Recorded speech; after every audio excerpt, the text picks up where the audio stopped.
পদ্মনাভ স্বামী মন্দির একটি হিন্দু মন্দির যা ভারতের কেরল রাজ্যের রাজধানী তিরুবনন্তপুরমে অবস্থিত। মালয়ালম ভাষায় তিরুবনন্তপুরমের শব্দটির অর্থ ভগবান অনন্তের শহর। এখানে ভগবান অনন্ত বলতে পদ্মনাভ স্বামী মন্দিরের দেবতাকে নির্দেশ করে। মন্দিরটি চেরা শৈলী এবং দ্রাবিড়ীয় স্থাপত্য শৈলীর একটি জটিল সংমিশ্রণে নির্মিত।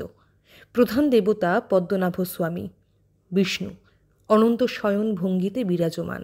অনন্ত সর্প আদি শেষের ওপর চিরন্তন যোগিক নিদ্রা। পদ্মনাভ স্বামী হলেন ত্রাভাঙ্করের রাজপরিবারের তত্ত্বাবধায়ক দেবতা। ত্রাভাঙ্করের মহারাজা মূলম থিরুনাল রামাবর্মা মন্দিরের বর্তমান ট্রাস্টি।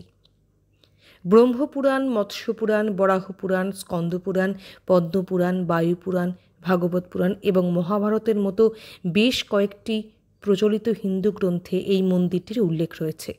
মন্দিরটিকে খ্রিস্টপূর্ব 500 থেকে 300 খ্রিস্টাব্দের মধ্যে সঙ্গমকালের সাহিত্যে কেবলমাত্র লিপিবদ্ধ বেশ কয়েকবার উল্লেখ করা হয়েছে। অনেক ঐতিহাসিক এবং পণ্ডিতদের অভিমত, মন্দিরের একটি নাম ছিল গোল্ডেন টেম্পল। আক্ষরিক অর্থেই এই বিষয়টি অবহিত ছিল যে মন্দিরটি সেই সময়ে অকল্পনীয়ভাবে ধনী ছিল। আমরা নভেম্বর মাসে যে কেরালা ট্যুরটি করেছিলাম তাতে তিরুবনন্তপুরমের পদ্মনাভ স্বামীর যে মন্দিরের যাত্রা আমরা করি এবং সেদিন যে আমরা পুজো দিই, সেখানে ভিতরে মন্দির দর্শন করি, সেটি প্রথমে সকালবেলা উঠে হোটেল থেকে আমরা একটি বাস নিয়ে বাস স্টপে নেমে পদ্মনাভ স্বামী মন্দিরে যাত্রা শুরু করি এবং আমাদের পরিহিত ছিল শাড়ি এবং আমার স্বামীর ছিল ধুতি এবং গায়ে উড়নি।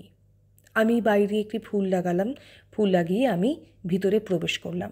এই ছিল আমাদের পদ্মনাভ স্বামী মন্দিরের ডিটেলস।